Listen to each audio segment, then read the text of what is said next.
আলোচনা করেছে কোনো রুটে যদি কোনো বিঘ্ন সৃষ্টি হয়, কোনো রুটে যদি বাস চলাচলে কোনো সমস্যার সৃষ্টি হয়, আমাদের মালিক সমিতির সম্মানিত প্রতিনিধিগণ এখানে আছেন, তারাও এগুলো বলেছেন, তারা দ্রুত ওভারকাম করবেন। এবং কোনো জায়গায় যদি কোনো বিশেষ কোনো পরিবহনের হয়তো চলাচলের জন্য হয়তো এমন থাকে যে সেই পরিবহন ছাড়া আর কোনো পরিবহন চলতে পারবে না, সেই বিষয়গুলো নিয়ে আমরা আলোচনা করেছি।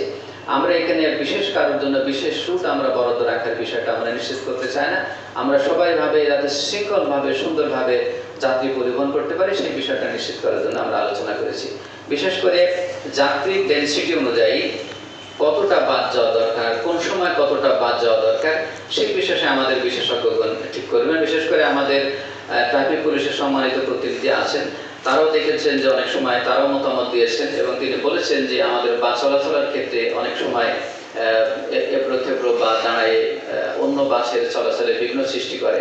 তো আরও কীভাবে সুন্দর করে এটা ম্যানেজ করা যায় সেই বিষয়ে তারা মতামত দিয়েছে। আমরা আশা করি যে কোনো সমস্যা হবে না। এই আগে যদি বা কোনো সময় কোনো সমস্যা থেকে থাকে আমরা এটা ওভারকাম করতে পারবো ইনশাআল্লাহ। আলোচনায় আমরা আগের সিদ্ধান্তগুলোর বাস্তবায়ন অগ্রগতি পর্যালোচনা করেছি। আমাদের বেশ কিছু সিদ্ধান্ত বাস্তবায়িত হয়েছে এবং অনেকগুলো সিদ্ধান্ত বাস্তবায়নাধীন আছে এবং আরও কিছু নতুন কিভাবে করতে পারে সেই বিষয়গুলো আলোচনা হয়েছে।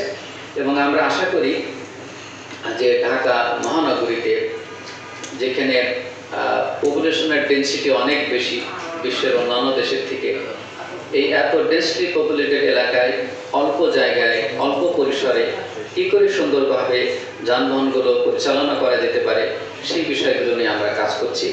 কমিটির সদস্যগণ অত্যন্ত আন্তরিকতার সঙ্গে অংশগ্রহণ করেছেন, তারা মূল্যবান মতামত দিয়েছেন, যাদের অবস্থান থেকে সিদ্ধান্তগুলো বাস্তবায়নের জন্য কাজ করে যাচ্ছেন। আমরা একটা সুন্দরভাবে কিভাবে পরিবহনগুলোকে ব্যবস্থাপনা করতে পারি সেই বিষয়ে তারা মতামত দিয়েছেন। আমরা আশা করি যে ঢাকা মহানগরীতে যানবাহন পরিবহনের কোনো প্রকার সমস্যার সৃষ্টি হবে না এবং একটা সুন্দর বাংলাদেশ গড়ার জন্য এবং আমাদের নতুন প্রত্যাশা সেটা পূরণ করার জন্য আমরা এগিয়ে যাচ্ছি।